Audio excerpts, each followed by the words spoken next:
Let's take you to Enugu State now, where the government says 2 previous cases have tested negative to the virus.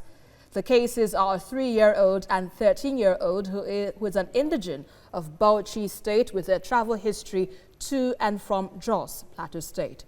The Commissioner for Health, Obi Emmanuel, said the patients are undergoing assessment for discharge from the State Isolation and Treatment Center. Well, currently, Enugu State now has 8 active cases of COVID-19. And it is a turn of media practitioners in Enugu State to receive relief items from the state government as part of efforts to reduce the effect of stay-at-home order instituted by to halt the spread of the coronavirus.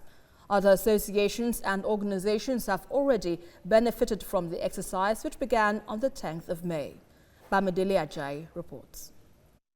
Enugu State government commenced the sharing of palliatives and relief materials to different groups, including the security agencies. On behalf of Pentecostal Fellowship of Nigeria, interdenominational churches, the Muslim community, civil society organizations, transport association, care homes also got their shares. Now, it is the turn of the media practitioners in the state, whose functions fall technically in the category of essential duty. We started with the churches. Of course, we all pray, but we know that they pray for us constantly. We've done for the less privileged to the Muslim community. We have a long program of events in this palliative distribution. It's happened that today is the turn of the NUJ and the Ratao. In appreciation to the importance of this class of citizens in the society, the leader of the Enugu State House of Assembly described journalists as partner in nations building. We did this not only to help you by way of the palliative, but also to thank you for the partnership that has worked, that is working, and that we expect will continue to work. Representatives of different media organizations described the gesture as laudable.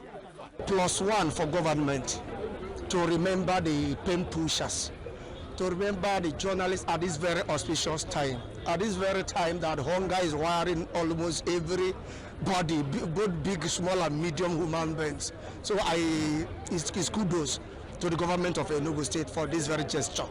This palliative does not mean that journalists don't have food in their homes, but I think they are recognizing the watchdog role, and of course the hazard associated with this, the coverage of this COVID-19. Journalists are often described as the 4th estate of the realm, the other visible elements that interact between the led and the government. Their operations are so visible in the era of the COVID-19. They ensure that information gets to your doorstep, even at the expense of their lives. These are some of the parameters that Enugu State government considered and feels these people of special skills should be rewarded and be appreciated for their effort. Whether the coronavirus has come to stay or not, journalists will still be available, performing their duties for the growth and development of society. Bamidele Ajayi, TVC News, Enugu.